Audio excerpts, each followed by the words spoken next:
Is me Ayushi and I welcome you to Scoreshala. So आज के इस वीडियो के अंदर बच्चों अपन ह्यूमन कैपिटल फॉर्मेशन के बारे में बात करने वाले हैं। ठीक है कि अपनी जो नॉर्मल अपनी जो ह्यूमन बींग्स होते हैं, अपनी जो पॉपुलेशन होती है किसी भी इकोनॉमी की, उसको अपन किस तरीके से कैपिटल में कन्वर्ट करते हैं, या फिर अपन ये कह सकते हैं कि पॉपुलेशन को अपन किस तरीके से एसेट के रूप में कन्वर्ट करते हैं। ठीक है, सो कैपिटल और एसेट के बारे में अपन ने अच्छे से बात कर रखी है पिछले वीडियो में, क्या होता है कैपिटल, क्या होती है एसेट। ठीक है, तो इसको अपन दोबारा से डिस्कस नहीं करेंगे, लेकिन हाँ शॉर्ट में आपको मैं समझा देती हूँ। जैसे किसी एक इंडिविजुअल की संपत्ति होती है ना, पूंजी, वेल्थ, वैसे ही सेम उसी तरीके से कंट्री की भी क्या होती है, कंट्री की भी वेल्थ होती है, पूंजी होती है। और वो कौन होते हैं? वो हम लोग होते हैं, यानी कि कंट्री की पॉपुलेशन।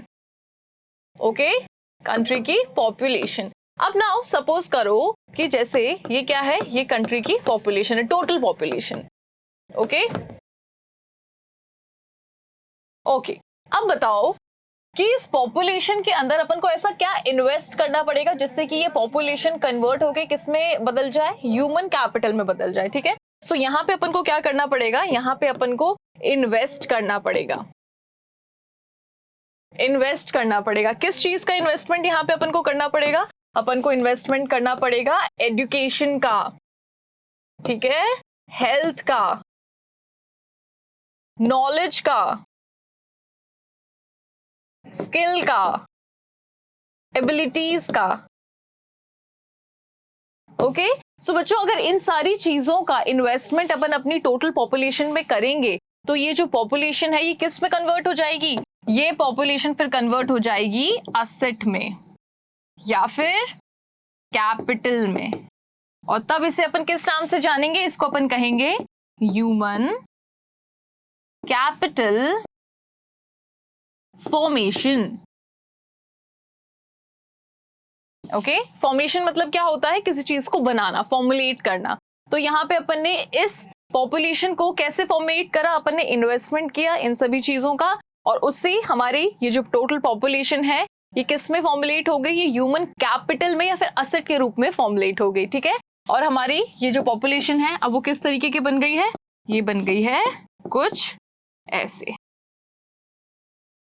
ठीक है, सो यहाँ पे आई होप आपको ये चीज समझ में आई होगी कि हमारी जो नॉर्मल पॉपुलेशन थी, इस पॉपुलेशन को अपन ने क्या किया, इनको इनके अंदर स्किल्स अपन ने डेवलप की, इनको पढ़ाया, इनकी हेल्थ का ध्यान रखा, इनके अंदर एबिलिटीज अपन ने ग्रो करी। ठीक है, फिर क्या हुआ कि ये अपने आप में इंडिविजुअल ग्रोथ देखने को मिली, नो डाउट।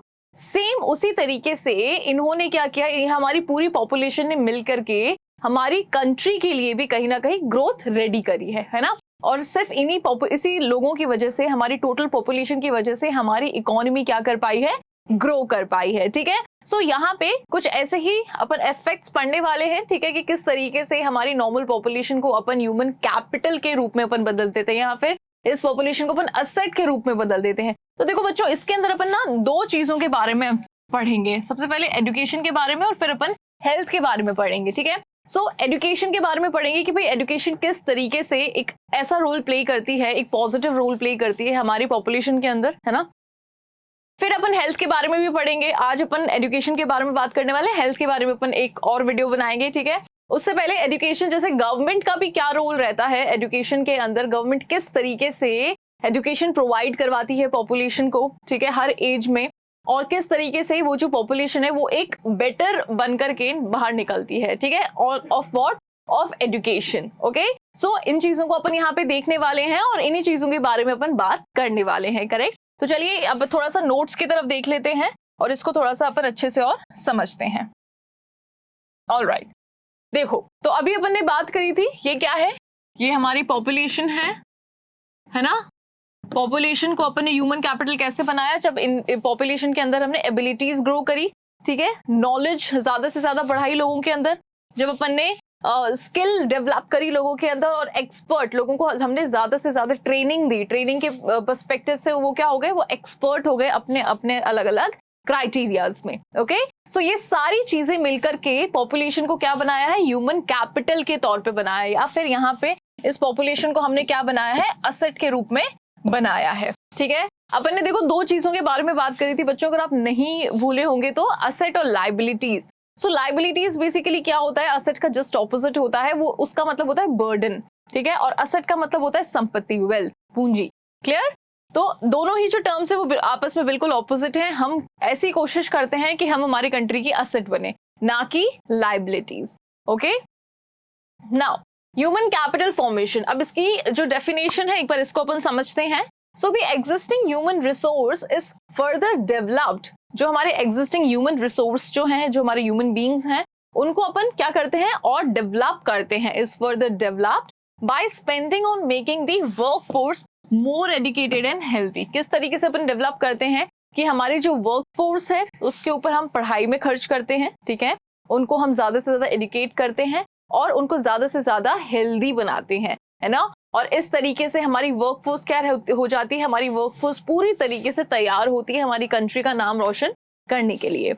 ओके, सो ये आपकी डेफिनेशन रहती है ह्यूमन कैपिटल फॉर्मेशन की। अब यहाँ पे क्वालिटी ऑफ पॉपुलेशन की बात करते हैं। सो देखो बच्चों, जब भी अपन क्वालिटी की बात करते हैं तो किसी भी चीज की क्वालिटी जो है वो कुछ पॉइंट्स पे बेस्ड होती है, ठीक है। जैसे अपन इस मार्कर की क्वालिटी की बात करें तो इस मार्कर की क्वालिटी हम कैसे जज कर पाएंगे कि भाई इसके अंदर कैसा प्लास्टिक यूज किया गया है, ठीक है, इसका काम किस तरीके का है, इसको जब अपन यहाँ से यूज करते हैं तो किस तरीके से ये वर्क करता है, जब इसको अपन टिप से यूज करते हैं तो किस तरीके का इसका काम रहता है ना, इसके और कौन कौन से फंक्शंस हैं। तो ये सारे बेसिस हैं जिसके बेस पे अपन क्या कर सकते हैं, इसकी क्वालिटी को पता लगा सकते हैं कि भाई हाँ ये इसकी जो क्वालिटी है वो अच्छी है, खराब है, या फिर बिल्कुल मीडियम रेंज की, या फिर बिल्कुल ही बेकार है, ठीक है।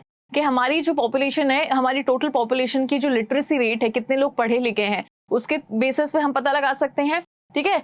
फिर लाइफ एक्सपेक्टेंसी, कि हमारी जो पूरी पॉपुलेशन है वो किस एज तक जी सकती है, ठीक है। So life expectancy and skill formulation, और कितनी ज्यादा से ज्यादा स्किल जो है लोगों के अंदर वो फॉर्मुलेट होती है, ठीक है। सो इस बेसिस पे हम क्या पता लगा सकते हैं, क्वालिटी के बारे में हम पता लगा सकते हैं। Okay, so it depends upon the literacy rate, life expectancy and skill formation acquired by the people of the country. ठीक है, सो ये तीनों चीजें आपको ध्यान रखनी है। कौन सी है? First is literacy rate, second is life expectancy and the third one is skill formation. Literacy rate क्या होती है, हमारी टोटल पॉपुलेशन में से कितने लोग ऐसे हैं जो कि पढ़ लिख सकते हैं, ठीक है, दैट इज लिटरेसी रेट। फिर लाइफ एक्सपेक्टेंसी, कि हमारी टोटल पॉपुलेशन जो है वो किस एज तक, मतलब what is the average age, है ना, इस पर्टिकुलर कंट्री की एवरेज एज क्या है, यानी कि हमारी जो टोटल पॉपुलेशन है वो किस एज तक जीती है, ठीक है, दैट इज लाइफ एक्सपेक्टेंसी। उसके बाद में स्किल फॉर्मेशन, तो स्किल फॉर्मेशन आपको पता है कि किस तरीके से लोगों के अंदर ज्यादा से ज्यादा स्किल अपन फॉर्मेट कर सकते हैं, या फिर कैसे किस एज ग्रुप में ज्यादा से ज्यादा स्किल फॉर्मेट होती है, ठीक है। स्किल अब वो कोई भी स्किल हो सकती है, ठीक है। अब जैसे इंडस्ट्री में आजकल के टाइम पे बहुत स्कोप है ना, इंडस्ट्रीज में काम करने का बहुत स्कोप है, तो लेबर्स के अंदर भी स्किल होनी चाहिए, उनके ऊपर जो मैनेजर्स होते हैं उनके अंदर भी स्किल्स होनी चाहिए, ठीक है। सो आज के टाइम पे बिजनेस चाहे कोई भी हो, स्किल्स की बहुत ज्यादा जरूरत पड़ती है ना, चाहे आप ये मार्कर ही क्यों ना बना रहे हो, इसके लिए भी आपको स्किल की जरूरत पड़ेगी, ठीक है। अब ऐसा नहीं है कि मार्कर घर में बैठ के बना लिया, ठीक है, प्लास्टिक लिया, ये लिया, 2 सामान लिया, बना दिया, नहीं, इसके लिए भी पूरा का पूरा जो प्लांट है वो सेटअप हुआ होगा, फिर इसके लिए भी लेबर लगाई होगी, फिर इसके लिए कुछ ना कुछ यहाँ पे सेटअप किया गया होगा, ठीक है। मतलब तो हर एक पर्टिकुलर चीज के लिए बहुत बड़ा प्लांट यहाँ पे लगता है, ठीक है। और साथ ही में ज्यादा से ज्यादा जो बिजनेसमैन होते हैं, जो प्रोड्यूसर्स होते हैं, वो क्या चाहते हैं कि भाई हमारे अंडर में ऐसे लोग काम करें जो कि स्किल्ड हों, है ना, जो कि ट्रेंड हों, है ना। तो इसी वजह से यहाँ पे हम ये चीज कह सकते हैं कि जो क्वालिटी है वो हम कैसे पता लगा सकते हैं, इन 3 बेसिस पे हम पता लगा सकते हैं, ठीक है। जितने ज्यादा स्किल्ड लोग होंगे जिस कंट्री के अंदर, वो कंट्री ज्यादा से ज्यादा डेवलप कहलाएगी, करेक्ट। सो आई होप ये आपको क्लियर हो गया होगा। Next, importance of education. अब अपन बात कर रहे हैं एजुकेशन की, ठीक है। सो एजुकेशन की इंपॉर्टेंस क्या क्या है। अब देखो, अपन लोग पढ़ते हैं, अपन लोग लिखते हैं, तो हमें कहीं ना कहीं पता है कि भाई हाँ एजुकेशन की क्या इंपॉर्टेंस है, ठीक है। जैसे आप एक चीज इमेजिन कीजिए कि एक तरफ एक ऐसा व्यक्ति है जो कि पढ़ा लिखा है, ठीक है, उसको पढ़ना लिखना आता है, और एक तरफ एक ऐसा व्यक्ति है जो कि बिल्कुल अनपढ़ है, ठीक है। अब यहाँ पे इन दोनों के बीच का जो डिफरेंस है वो क्या रहेगा कि किसी भी चीज के बारे में जब आप बात करेंगे तो पढ़े लिखे व्यक्ति की जो व्यूज हैं, जो ओपिनियंस हैं, वो थोड़े डिफरेंट होंगे। जो अनपढ़ व्यक्ति है उसके व्यूज और उसके जो ओपिनियंस हैं वो थोड़े से डिफरेंट होंगे, है ना। ये वाला जो आदमी है वो थोड़ा सा ओपन होगा, हर चीज में बात करने में खुला होगा, खुले विचारों का होगा। ये वाला जो आदमी है वो थोड़ा सा टिमिड होगा, थोड़ा सा शाय होगा, थोड़ा इंट्रोवर्ट होगा, ठीक है, मतलब बोलना कम पसंद करेगा, या फिर कह सकते हैं कि चीजों को नाप तोल नहीं पा रहा होगा। तो मतलब डिफरेंस बहुत ज्यादा है। वहीं अगर अपन फिजिकल अपीयरेंस की बात करें तो जो पढ़ा लिखा आदमी है वो थोड़े से अच्छे कपड़ों में होगा, वेल टू डू एकदम लग रहा होगा, और वहीं जो अनपढ़ व्यक्ति वो कुछ भी पहन के आ गया होगा, फटे टूटे। ठीक है, तो मतलब कहीं ना कहीं फिजिकल अपीयरेंस में भी डिफरेंस आप देख सकते हैं। मेंटल जो स्टेट होता है उसके अंदर भी आपको डिफरेंस देखने को मिल जाता है। ठीक है, पढ़ा लिखा और एक अनपढ़ व्यक्ति में। ठीक है, अब यहाँ पे इंपॉर्टेंस के क्योंकि अपन बात कर रहे हैं, तो आज के टाइम पे अगर आप कभी भी आपने कभी सुना भी होगा, ठीक है, बड़े लोगों से कि भाई अगर कोई भी कहीं भी जॉब के लिए अप्लाई करने के लिए जाता है, या फिर छोटी सी छोटी जॉब के लिए भी अगर कहीं पे कोई अप्लाई करना चाहता है, तो उसमें भी क्या मांगते हैं, डिग्री मांगते हैं। ठीक है, तो इम्पोर्टेंस सबसे पहले यही हो गई कि अगर आपको अपनी अर्न करनी है ना, अगर आपको अपना जीवन चलाना है, तो उसके लिए आपको पढ़ना लिखना बहुत ज्यादा जरूरी है। क्यों जरूरी है? क्योंकि आज के टाइम में कोई भी ऐसा सेक्टर नहीं है जो कि आपको बिना पढ़े लिखे हुए के आपको जॉब दे देगा। ठीक है, it is very very hard to find job. Okay, और भी ऐसी बहुत सी चीजें हैं जो कि अपन इसके अंदर बात करने वाले हैं, तो एक बार अपन देखते हैं। So it helps individual to make better use of economic opportunities available for him. यहाँ पे जो भी इंडिविजुअल होता है जो कि पढ़ा लिखा होता है, वो अपने लिए एक अच्छी अपॉर्चुनिटी निकाल सकता है ना। It helps individual to make better use of economic opportunities. आज अगर मुझे कुछ अपॉर्चुनिटी मिली है 3-4, ठीक है, कि मैं यहाँ भी जॉब कर सकती हूँ, यहाँ भी जॉब कर सकती हूँ, यहाँ भी, तो मेरे को पता है कि भाई हाँ कौन सी जॉब ऐसी है जहाँ पे मेरा जो एफर्ट है वो एक्सट्रीम भी नहीं लगने वाला है, या फिर ठीक है जो चीज मुझे आती है वो मैं वहां पे इनपुट देने वाली हूँ, वहां से आउटपुट मुझे ज्यादा मिलने वाला है। ठीक है, तो इस चीज को मैं जज कर सकती हूँ कहीं ना कहीं। ठीक है, और मेरी स्किल्स पे, मेरी ट्रेनिंग पे मुझे वो लोग हायर कर रहे हैं। करेक्ट। सो यहाँ पे क्या होता है कि मैं जो मेरा डिसीजन है वो मैं ज्यादा क्लेवरली ले पाऊंगी। ओके, ये सिर्फ किस वजह से हुआ? क्योंकि मैं कहीं ना कहीं मेरा बैकग्राउंड अगर उठा के देखा जाए तो मैं थ्रू आउट मेरे अंदर वो चीज है, मेरे अंदर वो नॉलेज है, मैं पढ़ी लिखी हूँ। Correct. Same goes with you also. आप जब बड़े होंगे तो आपको पता चलेगा कि भाई हाँ क्राइटेरिया तो बहुत सारे हैं, है ना, लेकिन आपको कौन से क्राइटेरिया में जाना है, आप कहाँ से, आपकी जो इनकम है वो सबसे ज्यादा होगी, कहाँ से आपके एफर्ट्स जो हैं वो उतने ज्यादा जरूरी नहीं होंगे, या फिर कहाँ पे आपका हार्डवर्क बहुत ज्यादा होगा। ठीक है, तो उन बेसिस पे आप क्या करोगे, आप वहां से अपना जो करियर है वो सिलेक्ट कर पाओगे, है ना। और वहीं अगर कोई अनपढ़ आदमी होगा तो उसके लिए क्या है कि भाई ठीक है बस काम दे दो चाहे कैसा भी हो, है ना। बहुत से ऐसे लोग भी कहते हैं कि भाई हमारे पास में काम नहीं है, we just want to work, कि हमारा भाई महीने भर का 10-20 हजार रुपए निकल के आ जाए, ठीक है, बस हमें इतना काम चाहिए। ओके, सो इकोनॉमिक अपॉर्चुनिटीज जो होती हैं वो पढ़ा लिखा आदमी क्या कर सकता है, इजीली चूज कर सकता है। Okay, it contributes towards the growth of society. अब कहीं ना कहीं एजुकेशन क्या करती है, सोसाइटी की ग्रोथ में काफी कॉन्ट्रीब्यूट करती है। ठीक है, देखो पढ़े लिखे लोगों से क्या बनती है, एक अच्छी सोसाइटी बनती है ना। अगर लोग पढ़े लिखे होंगे तो उन्हें पता है कि भाई हमारे जो रिसोर्सेज हैं वो बहुत ज्यादा स्केयर हैं, उनको हमें एफिशिएंटली यूज करना है ना। हम जो जैसे अब अपन को पता है कि भाई प्लास्टिक जो है वो कितनी हार्मफुल होती है हमारे एनवायरनमेंट के लिए, तो हमने ये चीज कहाँ से देखी, हमने ये चीजों को पढ़ा है, हमने ये चीजें कहीं ना कहीं सुनी है, पढ़ी है, इसलिए हमें पता है कि भाई प्लास्टिक बहुत खराब है एनवायरनमेंट के लिए, we should ban plastic.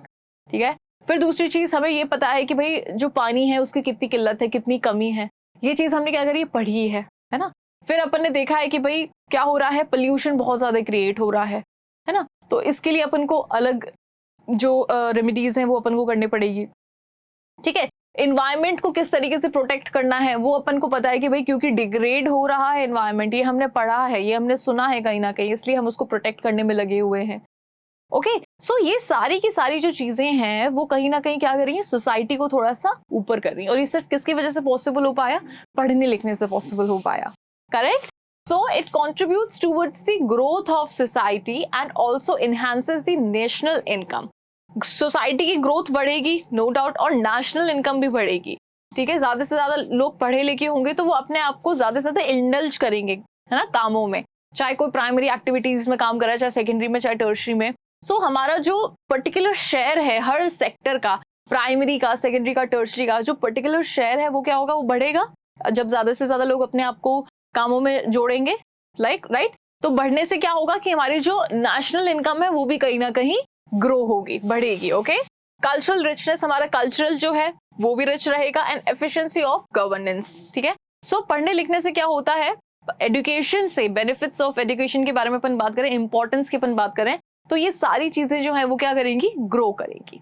Correct. सो ये दोनों पॉइंट्स आपको ध्यान रखने हैं। आगे, steps taken by the government to spread education. अब यहाँ पे गवर्नमेंट ने ऐसे कौन कौन से स्टेप्स लिए हैं जिससे कि वो एजुकेशन को ज्यादा से ज्यादा स्प्रेड कर पा रही है। ठीक है, सो यहाँ पे देखो, सबसे पहली चीज सर्व शिक्षा अभियान SSA। ठीक है, तो पहला स्टेप ये है। Okay, second is mid day meal scheme, second step ये है। And the third one is right to education act. ठीक है, तो ये तीनों ही एक्ट्स को आपको ध्यान रखना है। तीनों ही जो गवर्नमेंट का एक तरीके से कह सकते हैं कि गवर्नमेंट की चलाई हुई जो स्कीम्स हैं, इन तीनों ही स्कीम्स का आपको ध्यान रखना है। सबसे पहले है सर्व शिक्षा अभियान, फिर कौन सा है, मिड डे मील, ठीक है, scheme, and right to education act. So these have been introduced to push education at the farthest end. अब ये तीनों ही स्कीम्स जो है ये क्यों बनाई गई गवर्नमेंट ने, जिससे कि ज्यादा से ज्यादा एजुकेशन को बढ़ावा दे सके। Okay, all right. Now the quality of population depends upon the literacy rate, health of the person. अब जो क्वालिटी है वो किस पे डिपेंड करती है, क्वालिटी किस पे डिपेंड करती है, अभी अपन ने बात करी थी लिटरेसी रेट पे और हेल्थ एक पर्सन की। अगर कोई व्यक्ति पढ़ा लिखा है और हेल्दी है तो वो अपन उसको क्या बोलेंगे कि ये अच्छा इंसान है ना। अच्छा इंसान एज इन उसके कैरेक्टर से अपन जज नहीं कर रहे हैं, लेकिन हाँ उसके एफिशिएंसी से अपन जज कर पा रहे हैं। ठीक है, क्योंकि वो पढ़ा लिखा है तो वो रिसोर्सेज को प्रॉपर्ली यूज कर पाएगा, एफिशिएंटली यूज कर पाएगा। फर्स्ट पॉइंट तो ये। दूसरी चीज, वो हेल्दी है तो वो ज्यादा से ज्यादा आउटपुट दे पाएगा, प्रोडक्शन में अपना कॉन्ट्रीब्यूशन ज्यादा से ज्यादा दे पाएगा। Correct. So quality of population किस पे डिपेंड करती है, लिटरेसी रेट पे एंड हेल्थ पे। ठीक है, the quality of population ultimately decides the growth of the country. अब क्वालिटी अपन को पता लग गई, अब क्वालिटी अगर अच्छी है तो उस कंट्री की ग्रोथ भी है। ठीक है, सो देखो क्वालिटी जो है, क्वालिटी अगर अच्छी है तो अल्टीमेटली कंट्री जो है वो, कंट्री की जो ग्रोथ है वो भी कैसी है, वो भी अच्छी है। Okay, now importance of education in improving the quality of population. अब जो एजुकेशन है वो किस तरीके से क्वालिटी को बढ़ाता है, क्वालिटी को बेहतर बनाता है। So it relates with the story of सकल। अब देखो अपन ने पिछले वीडियो के अंदर, इसी चैप्टर के अंदर अपन ने दो स्टोरीज के बारे में बात करी थी, सकल एंड विलास की। ठीक है, तो सकल की सिचुएशन में क्या था कि सकल एक छोटा सा बच्चा था, उसके पेरेंट्स चाहते थे कि वो बड़ा होकर के पढ़ाई लिखाई करे। तो जब वो छोटी सी क्लास, मतलब छोटी सी उम्र में था, तभी से उसको पास के ही स्कूल के अंदर डाल दिया था। फिर वो उसके अंदर भी पढ़ने लिखने का बहुत ज्यादा शौक था। फिर उसको वोकेशनल कोचिंग करवाई थी, उसको कंप्यूटर वगैरह सिखाया था। फिर धीरे धीरे क्योंकि वो पढ़ना भी चाहता था और उसके पेरेंट्स भी उसे सपोर्ट कर रहे थे, तो धीरे धीरे क्या हुआ कि वो बड़ा होकर के वो एक प्राइवेट फर्म में उसकी जॉब लग गई थी, है ना। फिर उसने खुद ने अपना एक सॉफ्टवेयर डिजाइन किया था, जिससे कि उसकी जिस कंपनी में वो काम करता था उस कंपनी की सेल बहुत ज्यादा बढ़ गई थी। ठीक है, तो यहाँ पे अपन ने क्या देखा, अगर अपन एजुकेशन की बात करें तो यहाँ पे अपन क्या कंक्लूड कर पा रहे हैं कि जिस तरीके से सकल ने एजुकेशन अचीव करी हर स्टेप में लाइफ में। सो इस स्टोरी से अपन ने क्या कंक्लूड किया कि जिस तरीके से सकल ने अपनी लाइफ में हर एक फेज में एजुकेशन अचीव करी है, और जिस तरीके से एक लाइफ के एक फेज में वो बड़ा होकर के एक अच्छी जॉब उसे मिली है, उसने एक अच्छा डेवलपमेंट किया है खुद के लिए भी और अपनी कंपनी के लिए भी और साथ ही साथ कंट्री के लिए भी। तो ये सिर्फ और सिर्फ किसकी वजह से पॉसिबल हो पाया, ये सिर्फ और सिर्फ एजुकेशन की वजह से पॉसिबल हो पाया। वहीं अगर अपन इसके दूसरा जो फ्रेंड था विलास, अगर अपन उसकी स्टोरी को कंसिडर करें तो अपन को पता है कि भाई विलास बिल्कुल भी नहीं पढ़ा था। ठीक है, उसको पढ़ाई में ना इंटरेस्ट था और उसके फादर नहीं थे तो वो अपनी मम्मी को असिस्ट करता था, ठीक है, मछलियां बेचने में। तो उसकी जो ग्रोथ थी वो कुछ भी नहीं थी, है ना, राइट। अगर आपको याद आ रही होगी स्टोरी, तो ऐसी स्टोरी थी, उसकी जो ग्रोथ थी वो क्या थी, जीरो। एक टाइम पे उसकी मम्मी बीमार हो गए तो उनकी मम्मा घर पे रहते थे और जो विलास थे वो खुद अपनी मम्मी की जगह पे क्या करते थे, मछलियां बेचते थे। ठीक है, तो क्योंकि वो एजुकेटेड नहीं थे तो वो लाइफ में कुछ बड़ा नहीं कर पाए। वहीं सकल एजुकेटेड थे तो उन्होंने लाइफ में काफी कुछ अचीव कर लिया था। ठीक है, तो इससे हम ये पता लगा सकते हैं कि भाई एजुकेशन कितनी जरूरी है। अगर हमारी पॉपुलेशन एजुकेटेड होगी तो पॉपुलेशन की जो क्वालिटी है वो कितनी बेहतर होगी। Okay, Now, there is a special emphasis on providing the education to the people. अब देखो एजुकेशन लोगों तक पहुंचाने के लिए एक अलग ही दबाव बनाते हैं। ठीक है, सब लोग, हमारी सोसाइटी भी एज वेल एज हमारी गवर्नमेंट भी, कि भाई ज्यादा से ज्यादा जो एजुकेशन है वो लोगों तक पहुंचे। छोटे बच्चों के लिए फ्री एजुकेशन प्रोवाइड करवाई जा रही है, फिर स्किल या वोकेशनल ट्रेनिंग्स दिए जा रहे हैं लोगों को, बच्चों को। ठीक है, कि ज्यादा से ज्यादा हमारी जो पॉपुलेशन है वो क्या हो, ट्रेन हो, और जितनी ज्यादा ट्रेंड हमारी पॉपुलेशन होगी उतनी ज्यादा हमारी कंट्री की ग्रोथ होगी। Okay, So providing universal access, retention and quality in elementary education with a special emphasis on girls. अब यहाँ पे क्या हो रहा है कि यूनिवर्सल एक्सेस यानी कि सभी जगह क्या हो रहा है, क्वालिटी एजुकेशन प्रोवाइड कराई जा रही है, ठीक है, सभी छोटे बच्चों से लेकर के बड़े लोगों, ठीक है, सब बड़े बच्चों को। तो वो इसलिए किया जा रहा है क्योंकि क्या होगा कि जब हमारा यूथ जो है, जब हमारे कंट्री के जो बच्चे हैं, जब ये पढ़े लिखे होंगे तो हमारी इकोनॉमी अपने आप ग्रो करेगी, ठीक है। अब यहाँ पे एक चीज बोली गई है, स्पेशल एम्फेसाइजेस ऑन गर्ल्स। हमारे यहाँ पे बच्चों जो लिटरेसी रेशियो है ना, अगर आपने कभी ऑब्जर्व किया होगा तो हमारे यहाँ का जो लिटरेसी रेशियो है ना, उसके अंदर क्या है कि फीमेल का लिटरेसी रेशियो बहुत कम है compare to mail.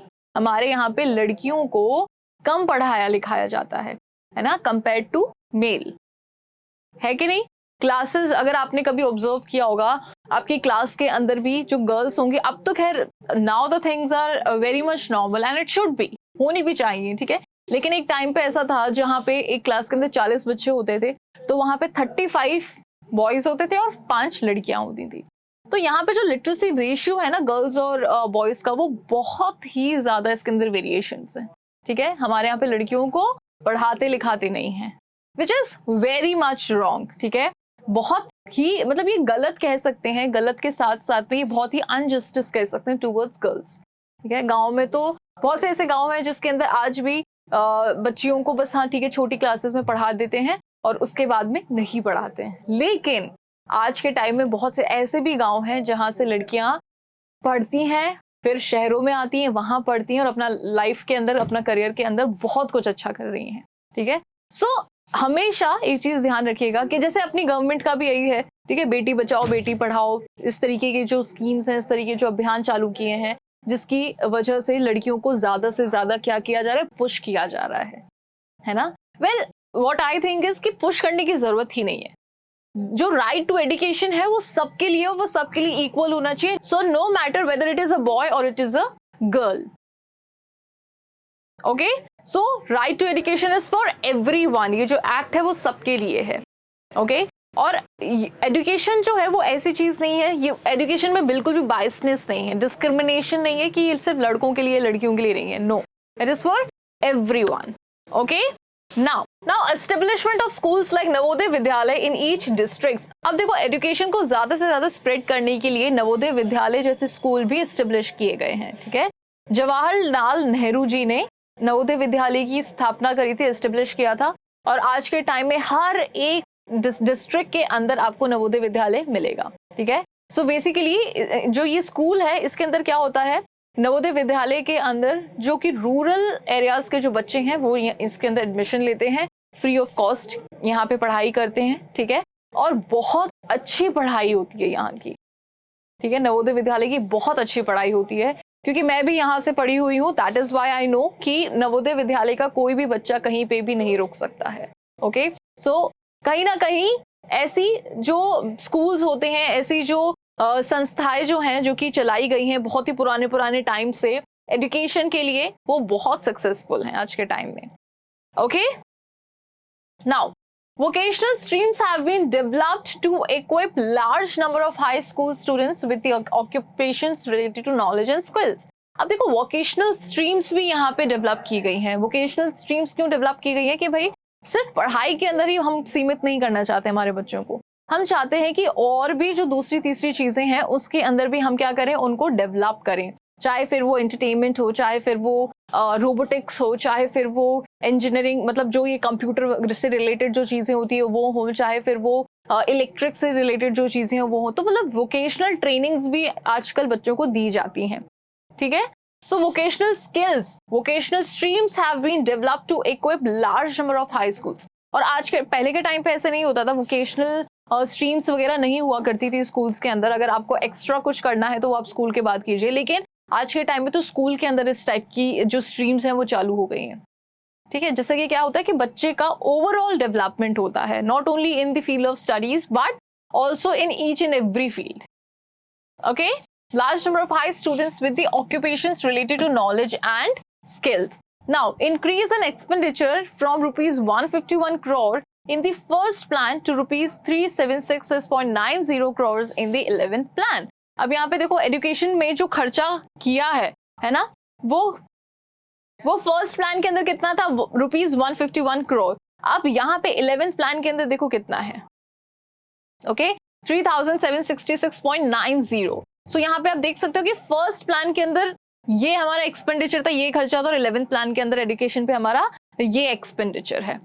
Okay, so day by day education की जो इंपॉर्टेंस है वो सभी लोग समझ पा रहे हैं। नो मैटर्स रूरल अर्बन, इससे कोई फर्क नहीं पड़ता। No matters whether the person is a boy और अ गर्ल, हर इंसान आज के टाइम पे एजुकेशन की इंपॉर्टेंस को समझ रहा है, और इसी वजह से हमारी जो गवर्नमेंट है वो भी क्या कर रही है, वो एक्सपेंडिचर को बढ़ा रही है एजुकेशन पे। Okay, so the expenditure on education as a percentage of GDP roses from 0.64% in 1951-52 to 3.0% in 2015-16। मतलब जीडीपी का कुछ पोर्शन जो ग्रॉस डोमेस्टिक जो हमारी इनकम होती है, अगर आपको शॉर्ट में समझाऊं तो नेशनल इनकम का कुछ पोर्शन क्या होता है कि एजुकेशन पे खर्च किया जाता था। तो 1951-52 के अंदर कितना पोर्शन, 0.64% पोर्शन जो था नेशनल इनकम का, वो एजुकेशन पे खर्च किया जा रहा है। ठीक है, वही 2015-16 के अंदर 3.0%। अब देख रहे हो यहाँ पे वेरिएशंस, इतना पोर्शन नेशनल इनकम का किस पे खर्च किया जा रहा है, एजुकेशन पे खर्च किया जा रहा है आज के टाइम पे। Okay, so human capital formation, अब आउटकम क्या है इसका, ह्यूमन कैपिटल फॉर्मेशन का आउटकम क्या है, the literacy rate have increase from 18%। Literacy rate जो है वो 18% थी कब, 1951 में, और आज के टाइम पे वो कितनी, 74% in 2010-11। Okay, the primary school system has expanded to over 8.58 lakhs। अब यहाँ पे जो प्राइमरी स्कूल्स हैं ये भी काफी ज्यादा एक्सपेंड हुए हैं। ठीक है, ये भी हर कह सकते हैं रूरल एरियाज तक पहुंचे, हर अर्बन एरियाज तक पहुंचे हैं। ठीक है, प्राइमरी स्कूल्स। नाउ यहाँ पे चैलेंज क्या है, ये तो आउटकम मतलब गवर्नमेंट ने जितना जो कुछ भी किया है उसका आउटकम है ये। अब यहाँ पे इस आउटकम के लिए चैलेंजेस क्या क्या है वो अपन देखते हैं। So vast difference in literacy is noticed across different sections of the population। अब यहाँ पे देखो लिटरेसी के क्षेत्र के अंदर बहुत ही डिफरेंस देखने को मिला है अलग अलग सेक्शन में। ठीक है, जैसे बॉयज को ज्यादा पढ़ाते हैं, गर्ल्स को इतना नहीं पढ़ाते हैं। ठीक है, जो लोअर क्लास लोअर सेक्शंस के जो लोग हैं उनके बच्चों को इतना नहीं एजुकेशन प्रोवाइड करवाते हैं, जो अपर सेक्शन के लोग हैं उनको ज्यादा से ज्यादा एजुकेशन प्रोवाइड करवाते हैं। तो ऐसे कुछ चैलेंजेस थे जो कि फेस करने पड़े हैं। ठीक है, huge expansions of school has been diluted by the poor quality of schooling and high drop out rates. अब क्या हो रहा है कि देखो स्कूल का सिर्फ नंबर ऑफ स्कूल्स बढ़ाने से मतलब नहीं है, यानी कि ऐसे हम नहीं जज कर सकते भाई रूरल एरियाज में भी अब आज के टाइम पे इतने स्कूल्स हैं, अर्बन एरियाज में भी इतने स्कूल्स हैं, नहीं। उन स्कूल के अंदर जो क्वालिटी ऑफ एजुकेशन है वो किस तरीके की है, दैट मैटर्स। ठीक है, आज के टाइम पे जो एक कोई किसी भी स्कूल का, किसी भी गवर्नमेंट स्कूल का या फिर किसी भी नॉर्मल छोटी स्कूल का कोई बच्चा है जो कि 3rd स्टैंडर्ड में और उसे लिखना भी नहीं आ रहा है, तो क्या आप उसे एजुकेटेड बोलोगे, क्या आप उसे बोलोगे कि हाँ ये बच्चा मतलब पढ़ा लिखा है? बिल्कुल नहीं बोल पाओगे। वो 3rd स्टैंडर्ड में है लेकिन उसे लिखना भी नहीं आता है, तो यहाँ पे किसकी गलती है, उस स्कूल की गलती है। ठीक है, तो यहाँ पे सिर्फ नंबर ऑफ स्कूल्स हमें नहीं बढ़ाने हैं, हमें क्या करना है, इस चीज की डेप्थ को समझना है। इस चीज की डेप्थ क्या है कि जो बच्चे हैं, जो पॉपुलेशन है, हमें उन्हें पढ़ाना है ना। तो ये जो पॉइंट है ये बहुत इंपॉर्टेंट पॉइंट है। ओके, सो आई होप ये आपको अच्छे से समझ में आया होगा। नाउ सर्व शिक्षा अभियान के बारे में अपन बात कर रहे थे। सो सर्व शिक्षा अभियान क्या है, a step towards providing elementary education to all children in age of 6 to 14 years by 2010। मतलब इस एज ग्रुप के जो बच्चे हैं उन सभी को मतलब एलिमेंट्री एजुकेशन प्रोवाइड करवाना। सर्व शिक्षा अभियान के अंदर इस एज के जो बच्चे हैं उन्हें क्या प्रोवाइड करवाते हैं, एलिमेंट्री एजुकेशन प्रोवाइड करवानी है। ठीक है, this is the main motive. Initiative of central government, ये किसका इनिशिएटिव था, सेंट्रल गवर्नमेंट का ये इनिशिएटिव था, in partnership with the states. Partnership किसके साथ थी, स्टेट्स के साथ में थी, and the community for achieving the goal of the universalisation of elementary education. यानी कि यहाँ पे ये जो एलिमेंट्री एजुकेशन है, जो इंपॉर्टेंट एजुकेशन है, ठीक है, इसे क्या करना है, इसे यूनिवर्सल करना है। ठीक है, सभी स्टेट्स के अंदर करना है, ऐसा नहीं है कि सिर्फ 1 या 2 स्टेट्स में, नहीं, सर्व शिक्षा अभियान सभी स्टेट्स में लागू किए जाना चाहिए। और यहाँ पे इस एज ग्रुप के जो बच्चे हैं उनको एलिमेंट्री एजुकेशन प्रोवाइड करवाना is the motive. Okay, so mostly आपने भी देखा होगा कि इस तरीके का लोगो होता है काफी सारे स्कूल्स के अंदर। सो ये क्या डिनोट करता है, इसे डिनोट करता है। Okay, now bridge courses and back to school camps have been initiated to increase the enrollment in the elementary education। अब यहाँ पे ब्रिज कोर्सेज, ठीक है, साथ ही साथ स्कूल कैंप्स वगैरह का यहाँ पे बच्चों को ज्यादा से ज्यादा जोड़ने के लिए ये सारी चीजें यहाँ पे शुरू की गई थी, ठीक है, जिससे कि ज्यादा से ज्यादा बच्चे क्या हो, एजुकेशन से जुड़े। ओके, सो ये गवर्नमेंट का एक बहुत ही अच्छा खासा सक्सेसफुल स्टेप है।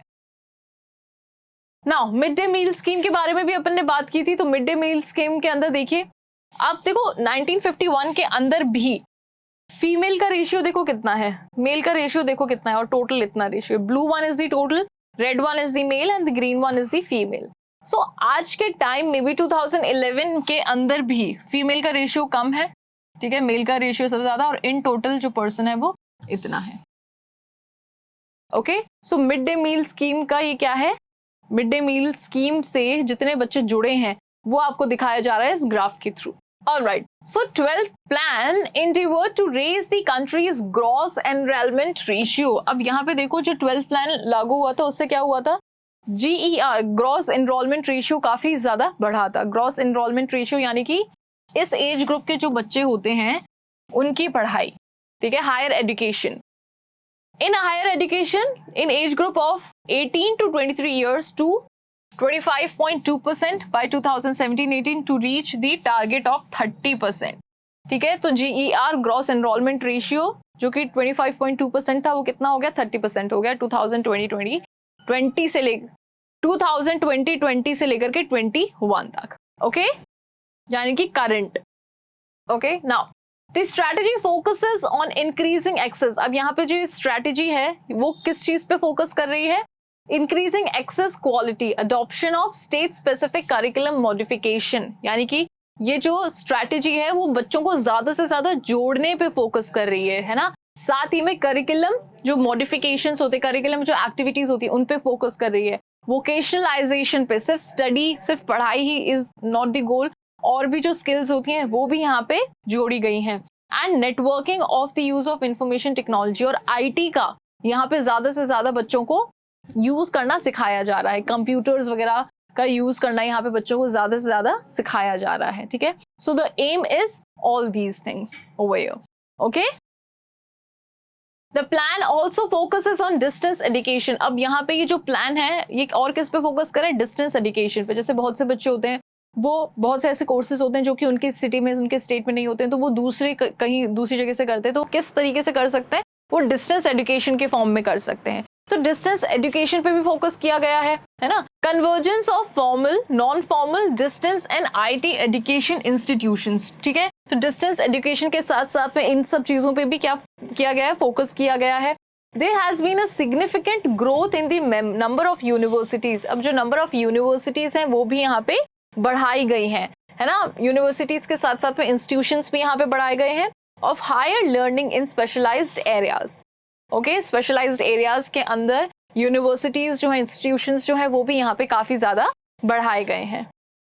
ओके, सो ये सारे के सारे स्टेप्स थे जो कि गवर्नमेंट ने यहाँ पे लिए हैं एजुकेशन को ज्यादा से ज्यादा फैलाने के लिए, ज्यादा से ज्यादा अपनी पॉपुलेशन को, है ना, क्या करने के लिए, एजुकेशन उन तक पहुंचाने के लिए, जो क्वालिटी है पॉपुलेशन की इसको इम्प्रूव करने के लिए, ठीक है। सो एजुकेशन अपना पहला पैरामीटर है जिसको अपन ने आज पढ़ लिया है। गवर्नमेंट के सारे स्टेप्स आपको ध्यान रखने हैं, ठीक है। कुछ जो इंपॉर्टेंट चीजें हैं बस आपको वो ध्यान रखनी है, बाकी पूरा का पूरा कॉन्सेप्ट आपको याद रखना है। ओके, पूरा कॉन्सेप्ट आप याद रखोगे, कुछ चीजें आपको क्या करना है, कुछ चीजें आपको बस थोड़ा सा क्लिक रखनी है अपने दिमाग में, फिर आंसर आपको अपने हिसाब से लिखना है, ठीक है। रटना बिल्कुल भी नहीं है। ऑलराइट, नेक्स्ट वीडियो के अंदर बच्चों अपन हेल्थ के बारे में बात करेंगे। आई होप कि आपको आज का ये वीडियो अच्छे से समझ में आया होगा। अगर कहीं पे कोई भी पॉइंट है जो कि आपको नहीं समझ में आया है, so do let me know in my comment section. Okay, अगर आपको आज का ये वीडियो अच्छा लगा है तो इस वीडियो को लाइक जरूर कीजिएगा, चैनल को सब्सक्राइब जरूर करना, अपने फ्रेंड्स के साथ में इस वीडियो को शेयर करना और बेल आइकन को प्रेस करना बिल्कुल भी नहीं भूलना। Thank you so much.